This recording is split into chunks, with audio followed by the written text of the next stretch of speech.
Hello, everybody. We're excited you can join us for your lunch hour and our summer office hours from the ALSDE. And we have some great guests today with Dr. Bell and Andrew Maxey. And then at the end, we're going to take some questions. We hope to have all the answers, but if we don't, we'll take them down, get with Jason, get with the appropriate stakeholders and get your answer. But we know there's a lot of questions out there. So while Andrew's still logging in, I was going to ask Dr. Bell, would you mind just telling us a little bit about the summer initiative, the laws, and what we need to be mindful of in alignment with the 21st century program? Good morning, everyone. The state has different sections of the department have worked together to look at the different laws that are associated with summer learning, especially the Alabama Literacy Act and Alabama Numeracy Act. And what we've done is we put some communication together around what those laws, what the specificity of those laws hold, and also possible ways that you can work to ensure that you're meeting the needs of the learners during the summertime. We have a strong focus on the literacy and the mathematics component, but we also advocate for the enrichment pieces that come along with that. And alongside that, also looking at how your 21st century opportunities might be a part of how that works together. We are not, this is not an opportunity to tell you what to do. These are just some offerings and some suggestions and some guidelines, but it really does lay out what the different laws have in place for the summer learning opportunities, especially when the Numeracy Act calls for us being able to integrate the mathematics K-3 piece into the summer reading camp opportunities for grades K through 3. And of course, with 4-5, with the Numeracy Act being a separate component, that is also something that you'll have to take into consideration as you're planning forward. The main thing about it is that we are offering we offer several schedule samples that might be helpful as you think through how might 21st century be a part of this. We also have a little bit of, we have a little piece in there about the funding, but we really are asking you to reach out to Annette and your 21st century grant people in your district to make sure that we are aligned with that, because we're not asking that you not do what you need to for your 21st century grants. We do want, however, to kind of meld and integrate those pieces together so they're not standalone separate pieces isolated from each other. And if you like, I can drop the document, a link to the document into the chat in just a moment. Thank you, Dr. Bell. And that's come with some confusion, some excitement, and we're here to, that's why we're hosting these office hours, is to kind of ease the concern, take your questions and let you know in no way are the state mandates, and we're all in it for the same why. We're not trying to push 21st century out. We're not trying to push reading, math, or anybody else out. What we're looking for is engagement, collaboration, and bringing learning to life in the 21st century on top of what they're doing within their programs or summer camps. So Karen has a great document her team put together, and we'll go through that at another time, but I do want you to take the opportunity when she drops it in there to download it. But what we have is Andrew Maxey. Their program does an excellent job not blending the funds, but braiding the funds, collaboration on how to really take learning and excel it to the next level through 21st century ESSER, all the funding that's out there and all the different resources. So I think Andrew's on, if I'm correct, and he's going to do a presentation. Then, like I said, we'll take some questions at the end that'll help ease a little bit of tension, but in no way are we here to do one or the other. We want to do it all together. Andrew?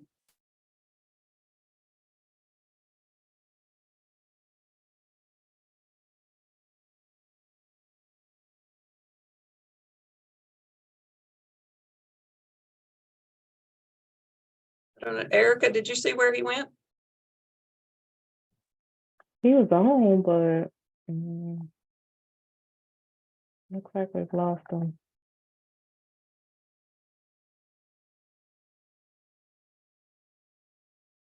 Just to kind of give you a brief overview of the things, I'll jump in here.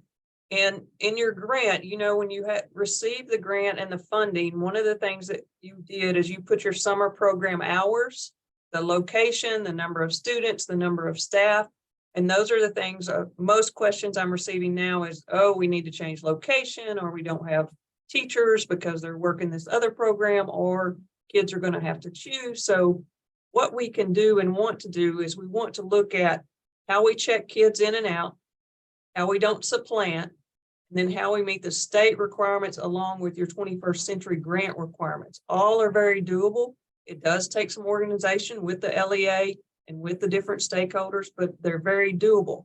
We also have had a number of questions about teacher burnout, because now they're going to be doing the summer camps and they don't want to do, or don't feel like they're going to have any summer time off if they do 21st century also.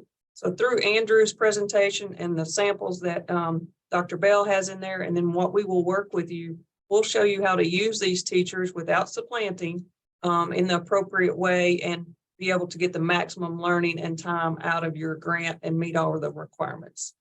Andrew, looks like you came back on. We're excited to hear what you are doing in Tuscaloosa City.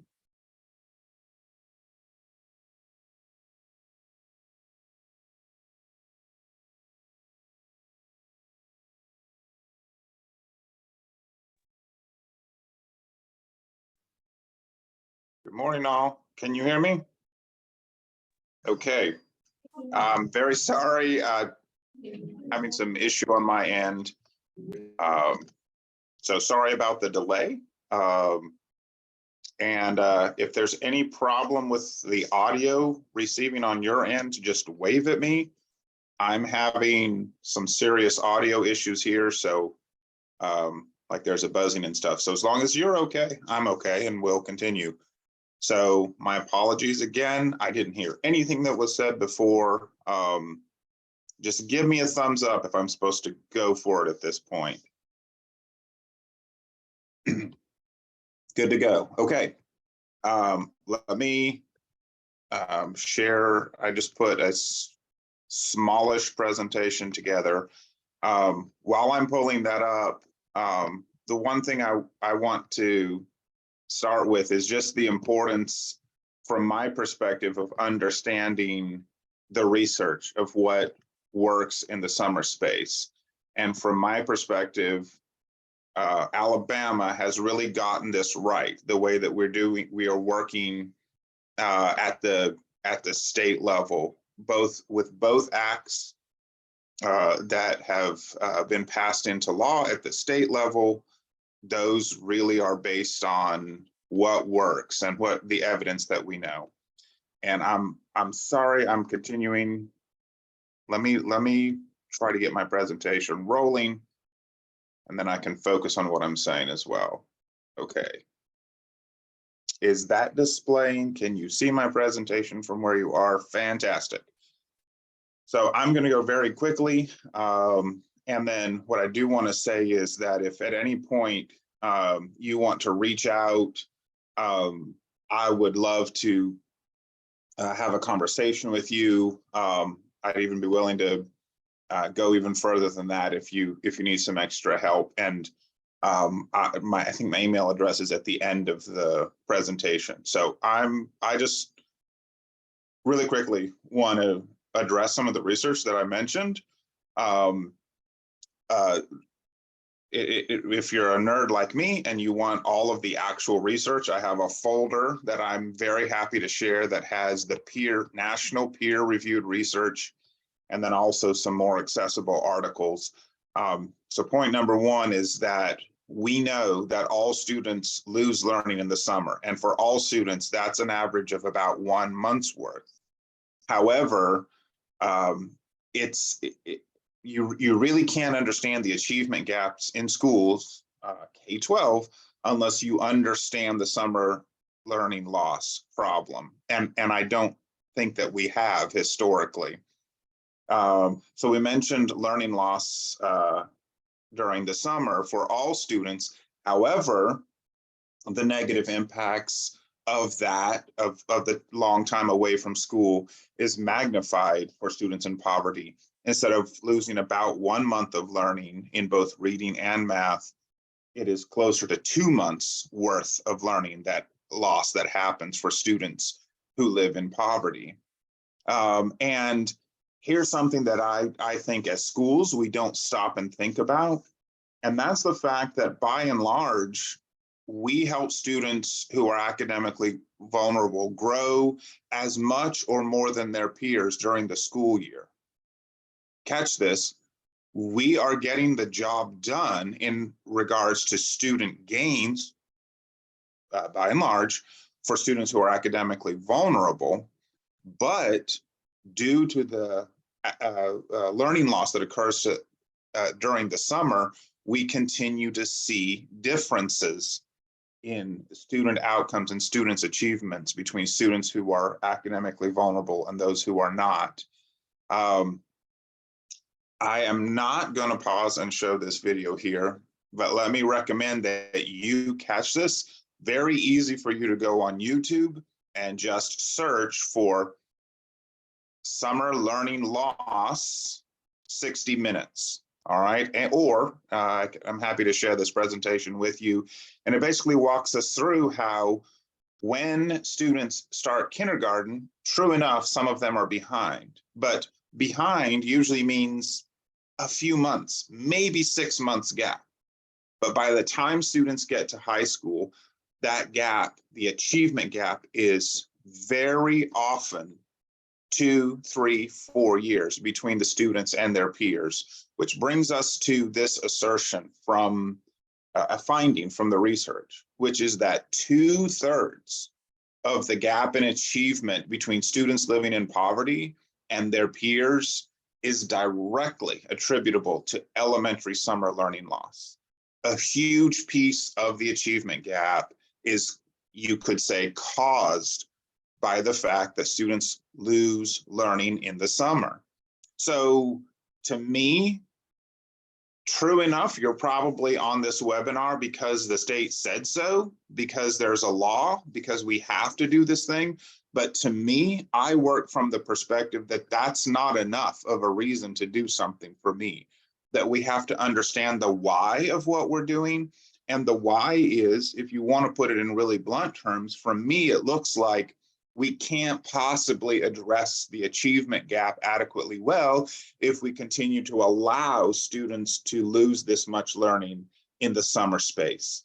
So we have, from my perspective, a moral imperative to address the fact that students are losing learning in the summer. If you're a visual learner, or if you like metaphors the way I do, think of the work we do for student learning. Think of students' minds as maybe a bathtub. I don't know how many of you were like me, where back in the day when you were younger, whenever you want to take a bath, the stopper didn't quite fit. You had to put like a rag around the stopper and then put it in the bathtub. And then over time, if you left that sitting there, it would all drain out, even though there was a plug in the tub. So if you wanted to keep your tub full, you had to keep a little stream of water running into it the whole time. So think of all we do to pour into students academically as us pouring into the tub. And then we stop and walk away from them for 2 months during the summer. And some of them have parents that have the opportunity, that have the time, that have the resources to have a little bit of a trickle coming in. They make them read all summer. They take them on trips. They make them think. They make them exercise their brain. And other students have parents who just can't do that because they're working multiple jobs, because of whatever other circumstances. And so that slow leak happens for all students, but some students have a little bit pouring back into them. What we're saying is we can't allow that leak to hurt students in the way it's been before. So I want to get to quickly a couple of different ways to look at this.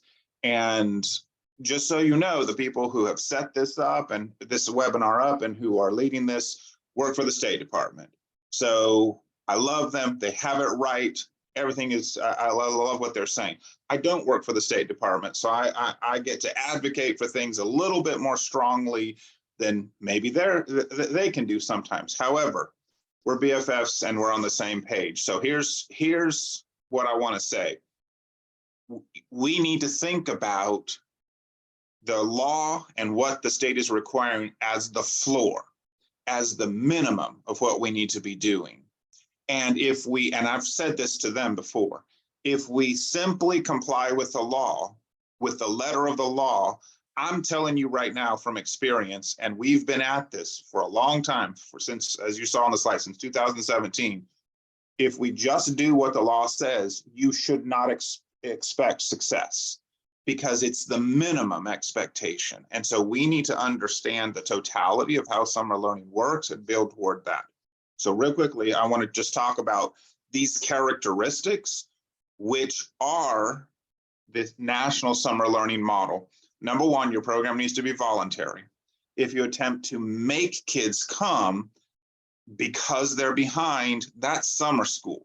And if we're honest with ourselves, summer school has not been working for the last however many decades we've been doing it.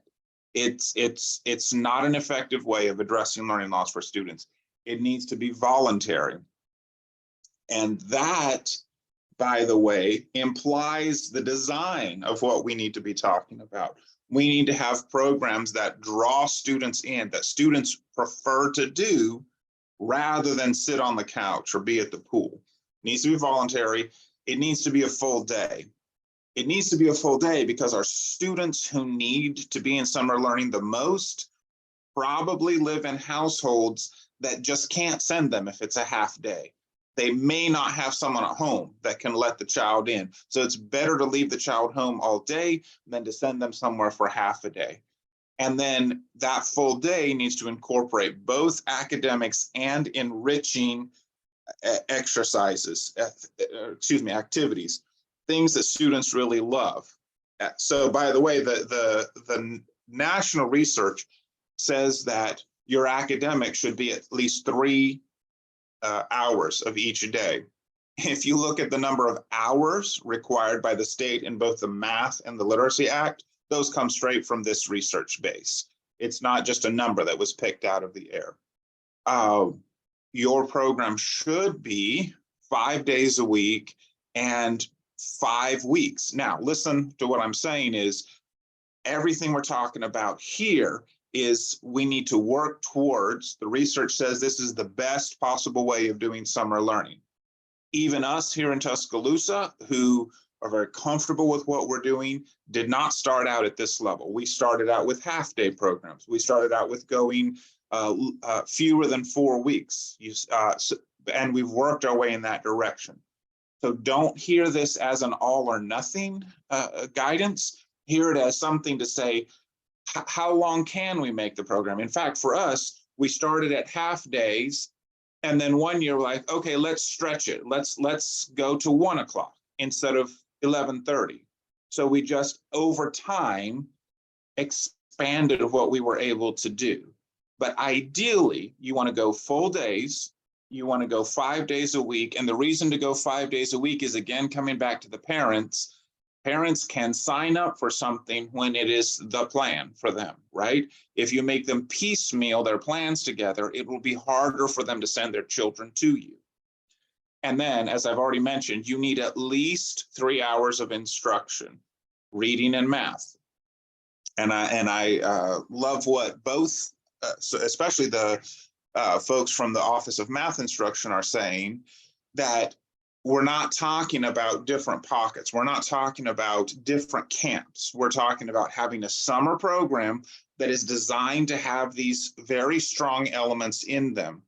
Now, one reason to have a single program that addresses multiple priorities is the simple matter of efficiency. If you design one program that does multiple things, it'll cost you less than multiple programs that each do one thing.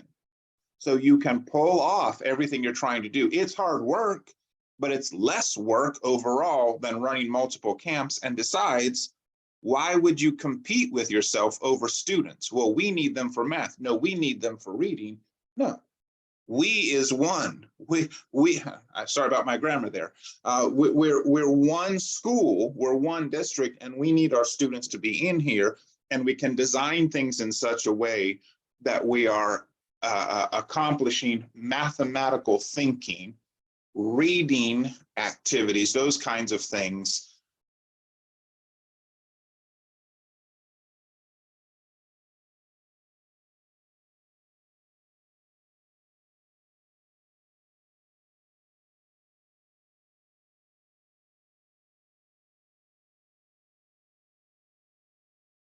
Looks like Andrew is frozen.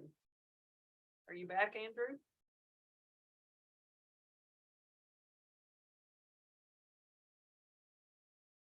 While he's coming back, are you up, Andrew? You're on mute.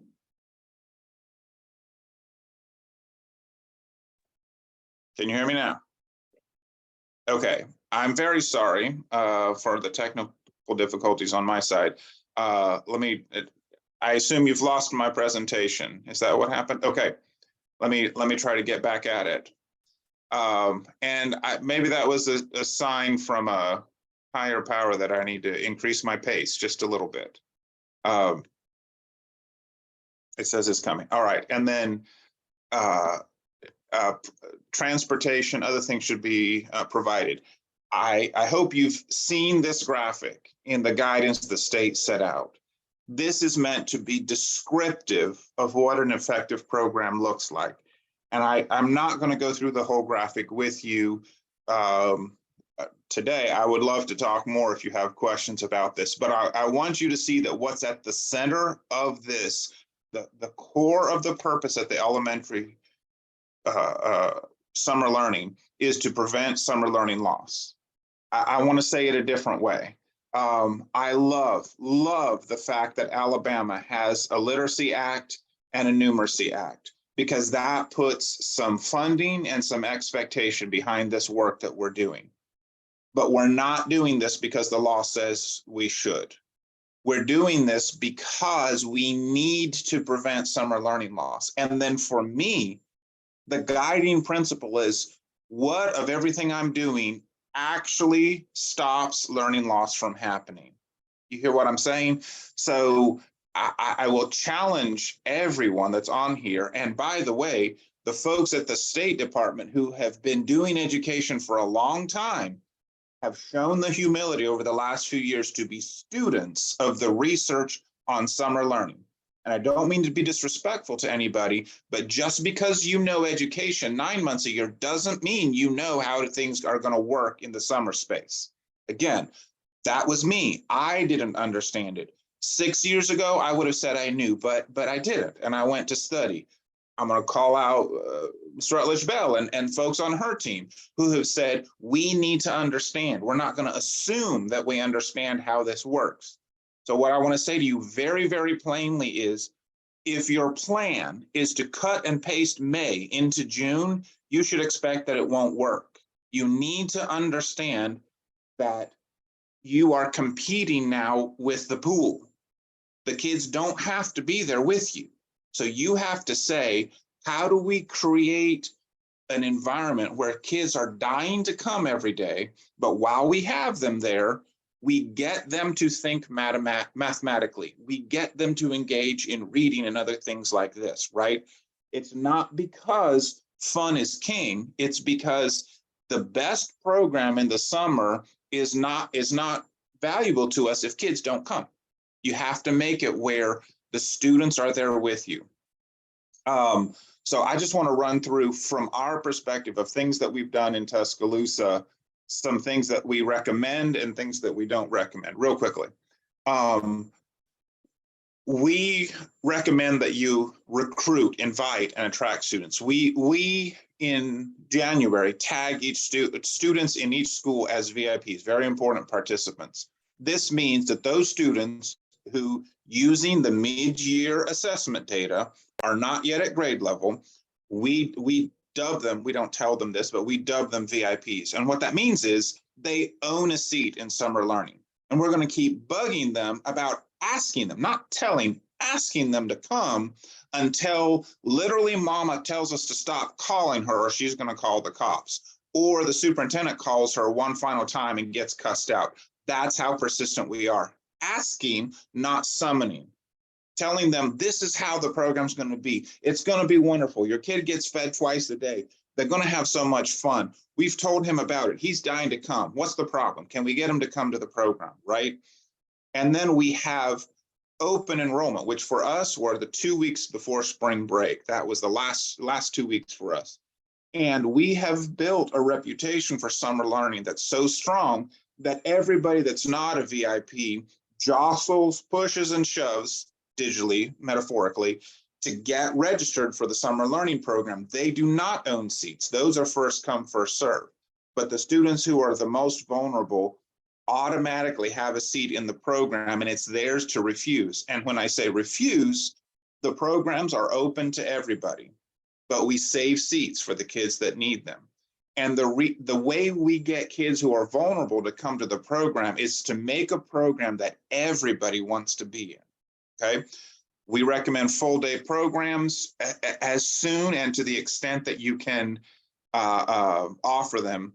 What we don't recommend is that your program should last exactly the number of hours that is required by law. Because if you do that, if your programs are only academic, you should expect 10-year-olds to act like 10-year-olds. Tell the truth. How many 10-year-olds in your school currently come to school for small group instruction? Ours don't. Ours come, even with the best teacher, even if I don't hate that, that's not what I love. That's not what I come to school for. But while I'm here, I'm going to do those things. But I'm coming because there's this great theme. There's this great program that I'm part of.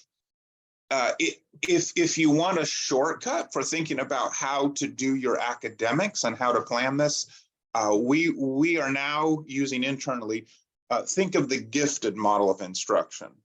So if you go into a gifted classroom, you are 100% going to see kids engaged and working with their hands and very fired up about the learning that they're doing.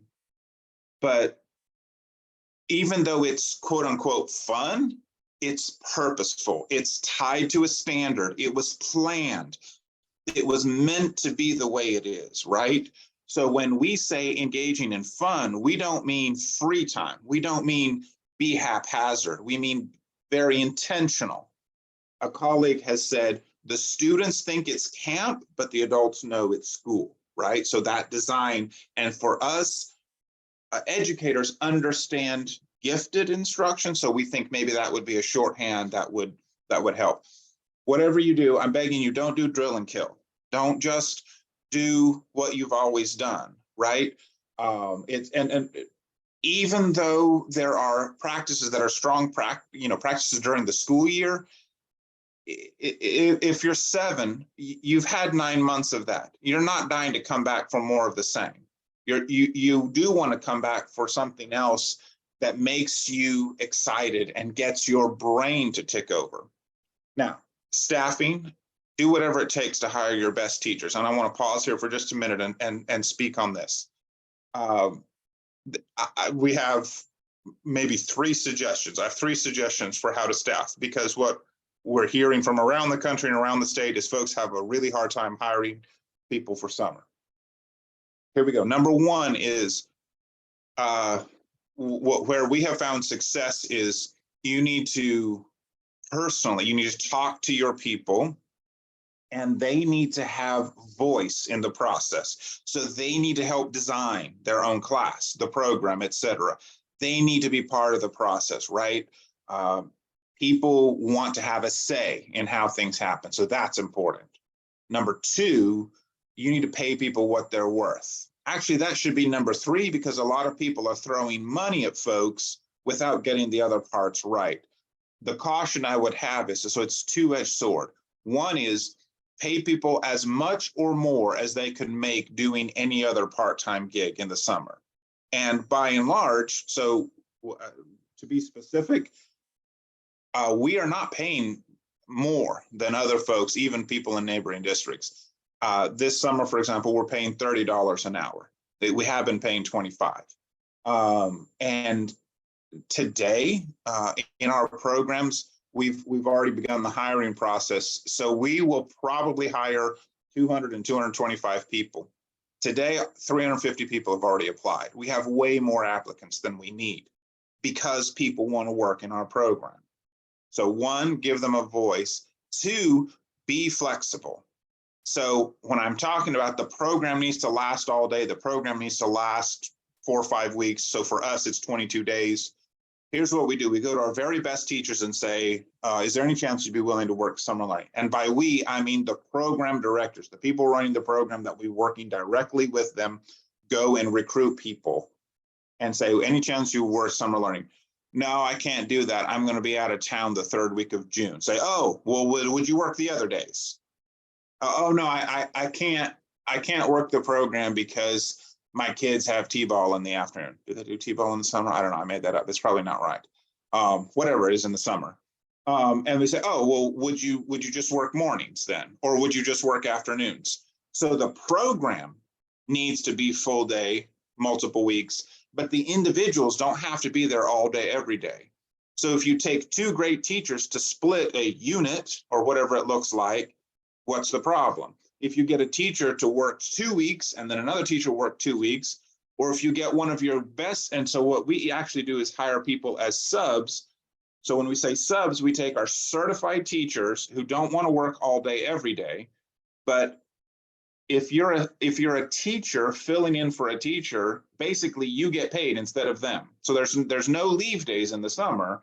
So if you don't work, you don't get paid for that day. Well, if I'm a certified teacher, I might want to sub for people because I can always say no, but I can step into a program and do what they're doing. And so we have a lot of our folks who have agreed to sub in that capacity, and they're very good teachers, and we can include them in the planning so they know what's going on in the program, even though they're not going to be there every day. In fact, we have some programs that know that there's going to be a certain amount of absences. So they have someone that they've hired to be their sub, but they essentially know on any given day, probably at least one person will be absent. So it looks like they have one person too many, but basically they have a built-in sub in their program. And that person's been part of their planning from the beginning, knows exactly what's going on, and can step in into any capacity that they need. It's a little late for this recommendation, but we begin our planning in fall. So for 2024, really the planning needs to start in September, and then remove barriers for participation for your families and for your students. So there's just a couple of kind of like challenges for you, like, and I've already said this, like compliance with the state requirements is not enough. The thing I haven't mentioned yet is I really strongly recommend that words matter. So a shift from summer school to summer learning. And I'll be annoying with people. And when people ask me, so ask me a question about summer school, I'm like, oh, I'm sorry, we don't do that. And they look at me funny. I'm like, we do summer learning. Is that what you're talking about? Now, if it's a parent, I don't do that to them because that comes off rude. But words matter. Summer school is punitive. Summer school is required. Summer learning is everything we've been talking about. In fact, for parents, sending your kid to summer school can feel a certain kind of way. So we need a new word and call it summer learning. And then you have to have time to plan and to do the work leading up to this. And then a caution I would give, which I meant to talk about with the salary issues, is don't forget that you probably are going to use ESSER funding for this now. So you need to be thinking about both how does this look this summer, and how does the work we do right now set us up for success after ESSER, instead of how do we avoid being set up for failure because we've done things that can only work if we have ESSER funding. So for us, we're using ESSER in funding our programs, but I mentioned our pay. We knew we could have paid people a lot more using ESSER funding, but that would not be sustainable. So we would have gotten people to work now, and then in 2 years when ESSER is gone, people will bounce on us. So instead, what we've asked is what else is important to people, and paid people well, better than they could have gotten somewhere else for sure, but we don't set ourselves up to be in a bind down the road. So keep your eye on the future when you're doing this planning. And then I have 15 tips. I'm going to go really quickly and invite you to bring me back to any part of it, because I feel like maybe some questions might be out there. So 1, study to understand the research. Start in September.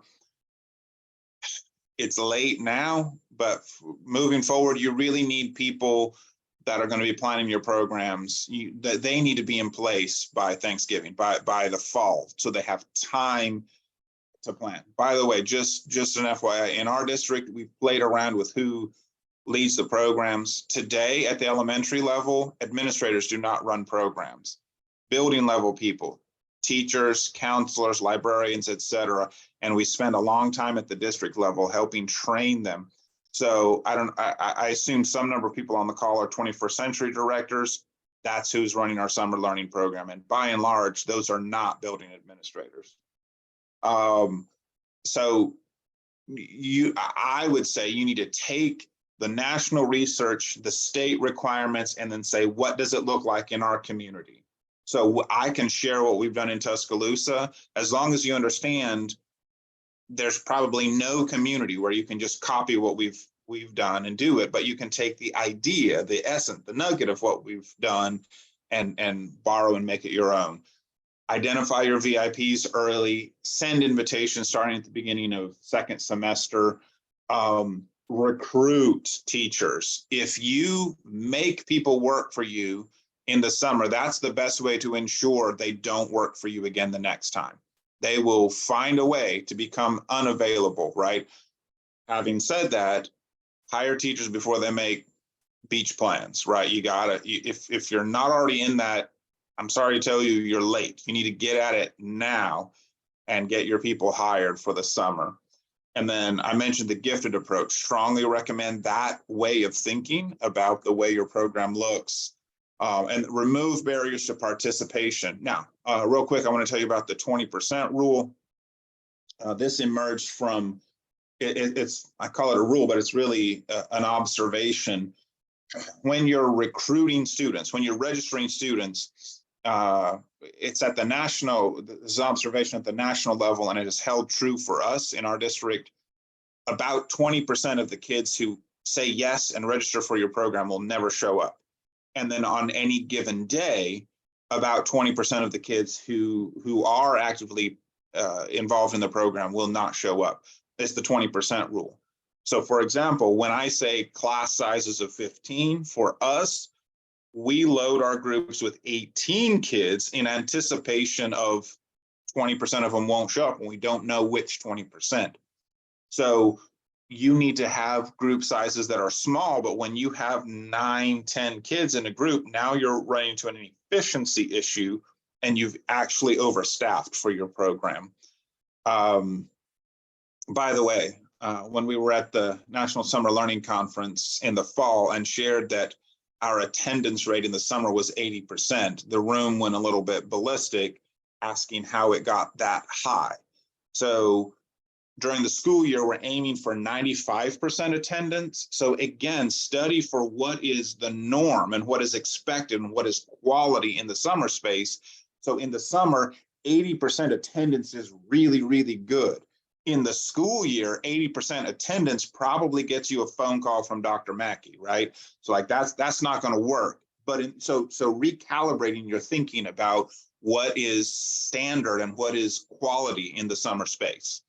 And then it's very important, and I haven't really touched on community partnerships here, both in building a long-term community demand for summer learning and then partnerships that you can create in the community. One thing I'll just say very briefly on partnerships is do work so that the organizations in your community don't view you as a cash cow, that they view you as mutually beneficial, that they have goals for what they're trying to do and you have goals where they intersect, leverage each other's abilities and what you bring to the table.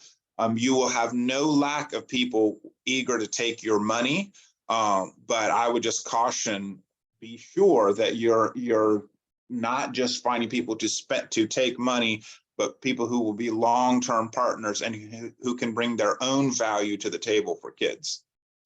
And then obviously, for its own sake, you should keep records, but everything I've said about the law, don't get it twisted. We comply with the law, and there's no question about whether we're going to do that or not. So when I say that's not the driving force of what we do, that doesn't mean we don't care about it. We do. and we keep records, and we're going to do, and we have a lot of 21st century programs. And so our thing is none of the state requirements, the stipulations of 21st century grants where they exist, none of those things contradict each other. At worst, it creates additional paperwork for us. And we say, that's fine. There's no problem with that. We're going to build something that's robust enough that it supersedes all those requirements, and it absorbs those and accepts those as reasonable expectations for us to have. And then last two, keep a list of what to do better every year. Just get a little bit better each time you do this. And then you're going to make mistakes. Give yourself permission to do that, but always learn from them. And then just a few ideas. Our district has said out loud that we are using summer learning to address achievement gaps. Like, it needs to be core to the mission of the district. Unless there are superintendents on here, that's something you're going to have to advocate for at your district level. But to me, that is a worthy goal at a district level. And then help your community, and that's a whole separate discussion, help your community come to demand summer learning, and then that itself will be a great support for you moving forward. And with that comes working to normalize summer learning, where, you know, children are not required to attend kindergarten in Alabama, but they do, because that's just what we do. It's just normal. We want the same thing for summer learning. I've got links to resources here at the end, and my contact information. And I went super fast, and I don't even know if I hit the mark, but I'm still here if there are questions. Thank you, Andrew. I've seen it in action, and y'all do an excellent job with your 21st century leading and your partners coming in, and I'm excited about where we are. Does anybody want to unmute and ask a question while we have Andrew? It is his spring break, but I want to give everybody the opportunity to ask him in person any questions you have.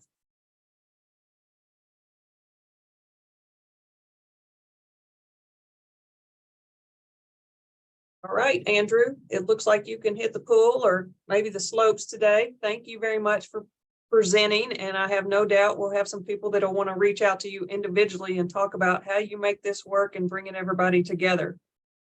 Annette, I'm sorry. Yes, I do Renee. have one quick question. Sorry, Andrew. It won't take but just a minute, and then you can go to the pool. Is there any way that you could share a schedule or to give a concrete example of what a 21st century program does during like a week, or to help us see it on paper, how they coordinate the different activities and what that looks like? Yes, we can get the schedules from Tuscaloosa. Dr. Bell, in their packet, they have a schedule. It doesn't list 21st century, but 21st century is part of the schedule. So we can work through that. Andrew, like I said, they have years worth of scheduling, but we can help you with that. Okay. All right. Thank you.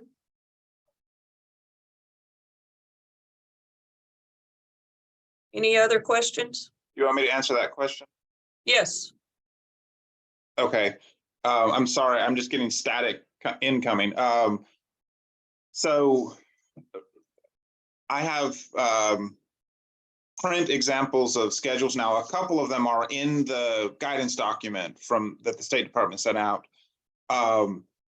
So we've taken a couple of different approaches. One is essentially, very broadly, thinking of, if you have an all-day program, thinking of the morning as being more academic-ish, and the afternoon being more enrichment. But from the students, there shouldn't be a hard line and a clear difference. I didn't even touch on the fact that in all of our programs, we build every program around a theme, and that really helps with the enrichment part. So we have Hollywood, oceans, roller coasters, Olympics, different themes. And then, so for example, when you're doing an example that I loved a couple of years ago was one of the programs did a theme of the Olympics, and they focused on the 100 meters. And so the kids thought we're just doing 100 meters. They're really measuring. They're doing ratios. They're doing all kinds of things. They didn't call it math. They just called it Olympics. They called it 100 meters, but they were very much doing math, doing reading, doing writing, but around a theme. So one on the schedule, one view is doing those more highly focused academic activities in the morning, and then something that still has a thread of making the kids think, but is more enriching in the afternoon.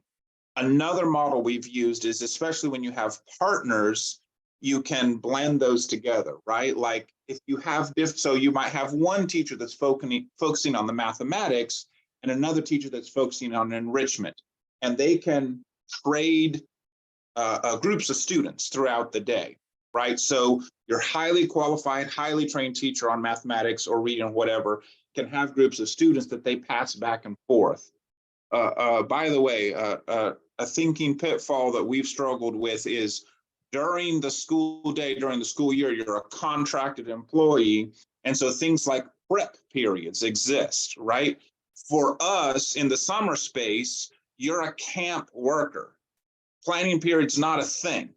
Planning is a thing, right? So like there's space at the end of the day or wherever, and you need to plan for the next day. But I need an hour off isn't a thing for us in the summer. So when you're building your schedules, think of it more as if we were a camp, what would our schedule look like? More than if we were a school, what would our schedule look like? Okay, I see a couple of questions on funding. So we use at least 5, and most years 7 different funding sources. So we have 21st century programs, we have 21st century funding, we have the state funds that come for summer learning. We have ESSER now. Our city provides us some funding for summer learning, and we have our general fund. And then most years there's title and some title carryover money. So up to 7 different funding sources. So on the question of supplanting and issues like that, the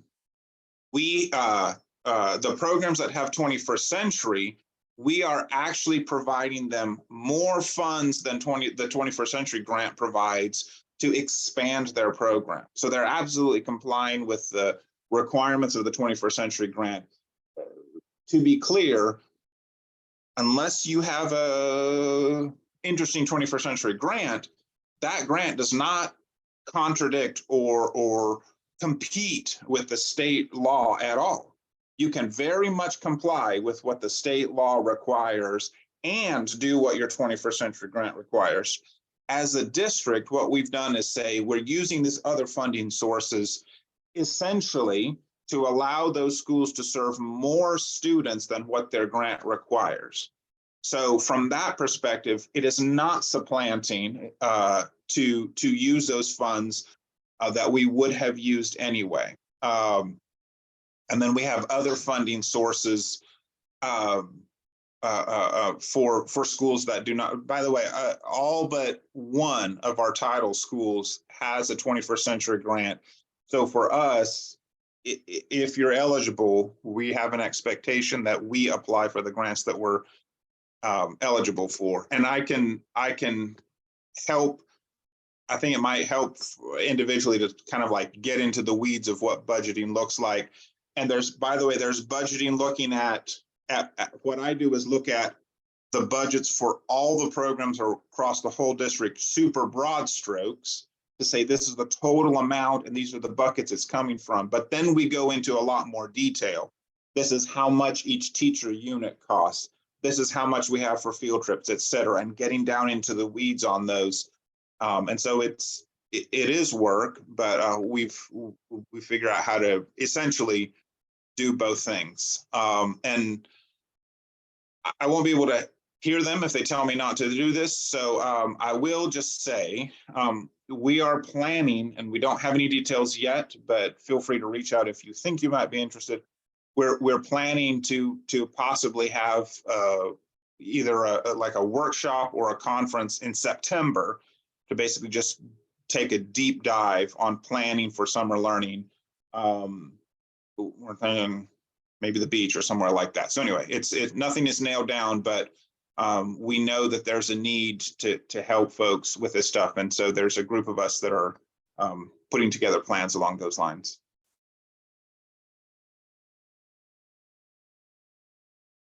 I will say Andrew is everyone at Tuscaloosa City is excellent.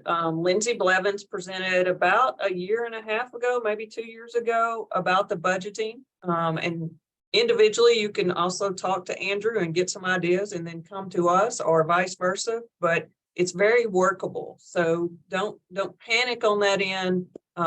Actually shift the thinking. You're ahead of the ball. You're not behind. You've been planning this 21st century. Some of you in 2 years, some of you in third year, some of you getting started a little bit late here, but overall you're ahead of it. You're the leader. You've been hosting the summer programming, so you know what it looks like.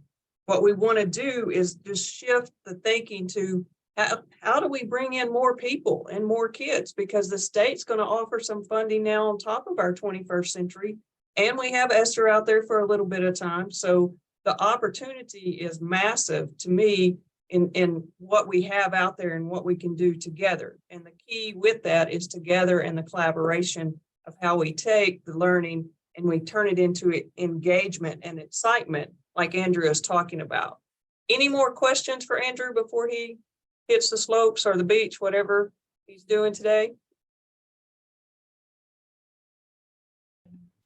Miss Annette, this is Mary Kelly with Limestone County.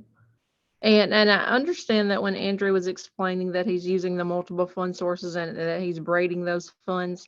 So if we have our 21st century program and we have the summer program, we have a summer program also, and we have more students than what we actually had for our 21st century grant planned in the summer program planned in the grant.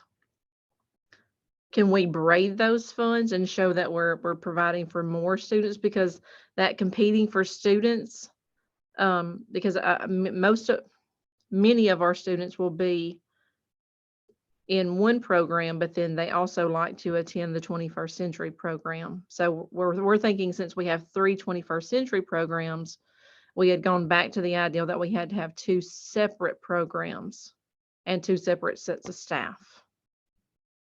So to answer that, I'd have to see it actually in writing to answer it officially. But yes, and Andrew is a great example of what they do there. You know, you can't blend those funds, but you can braid them. And so you're looking at the opportunity. You know, there's some things you'll have to do, checking kids in and out and keeping your time and effort. But overall, you're looking at a broader opportunity to bring more kids and more learning in, and more educators staying apart and connected during the summer.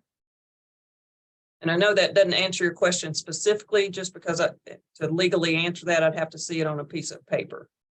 Yes, ma'am. I will work on getting that information and sharing that. We're just trying to figure out what we need to do best for our students, because I feel like we're going to have families that are going to say, I want my student to participate in this program versus participating in this program at the same school. Right. And what we're here for, and Andrew just presented and Dr. Bell's talked about, what we want to present to the communities is we're here together. There's not one over the other. We're in this together. And actually, if you have a 21st century grant, it's like a bonus. It's like icing on the cake, because you can expand it even further to what you do with your field trips or your hours or your Saturday engagement, whatever it may be. And there will always be challenges. Maybe, you know, they're doing some building and they're shutting down, so you're going to go 4 days a week, but we can figure those out so you stay in compliance with your grant and we all still stay on the same page together. We don't want to see, from our perspective in 21st century, that, oh, you have a math camp or a reading camp going on and 21st century, so you have to choose. We want to see how these kids can be over here and they can be over here, and then we're going to switch them. And then we're in the afternoon, we're going to take all of them and we're going to bring that learning to life. So it does take planning, but I want you to just think about, it's everything you ever dreamed of. You can go as long and as much as you want to. You have the funds to do that. Now you're going to have the capacity to bring in more staffing, more enrichment activities, more field trips. So there's just an endless amount of things that are out there because of the different pools of money and because of the collaboration. One thing when Andrew was talking about hiring of teachers, I would also encourage you to look at, let's survey our teachers. I'm passionate, believe it or not, besides sports, I love to garden.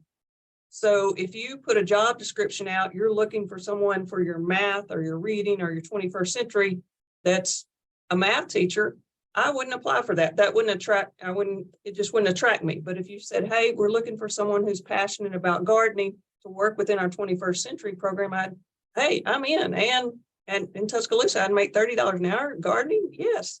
And so then we apply that. It may be cooking, it may be sports, whatever it is. So survey your teachers that are that have passion. You know, they may be a science teacher, but they may love to draw, or they may love woodworking. And that all ties together with the reading and the math and how it flows into one big component for the summer learning.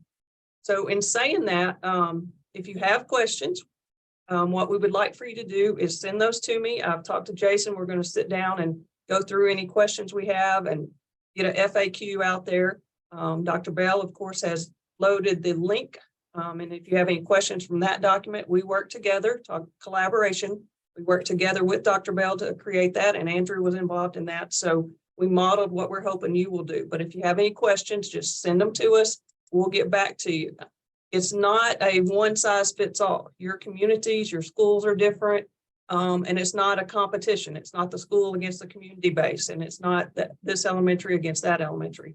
Just remember, we're all in this together. Remember the why. Remember the purpose of why you applied for the grant.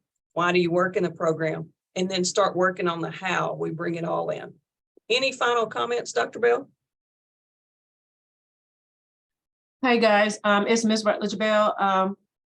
We want to partner with you guys in any way that we can, because as Annette, and I'm reiterating what Annette and Andrew are saying, we want our summer programs to be successful. And we don't want kids to think that it's a burden. I want kids to feel like it's just about academics. I want them to appreciate the fact that they have these opportunities set before them. And this core group here, you guys on this line, these are the people we want to hear from you next year about how you have done this year, so that going forward, you are the ones that are leading the charge and helping people understand how they can be successful with summer learning efforts. You guys are asking great questions. I am looking forward to us being able to connect around some of the things that you're asking about and also the things that you're noticing. We are here for support purposes. My email address, Annette will share it with you. That's not an issue. So if you, whatever you need, we're going to try our best to try to be resourceful and help you with that. But we are counting on us really thinking about what the research says about what works, and really how we market and package that, as Andrew has talked about, are the major things that are going to help us see summer learning be successful in the state of Alabama. That is correct. And then in return, we're going to see those GEPR measures go up, and we're going to hopefully lead the nation in our 21st century reporting.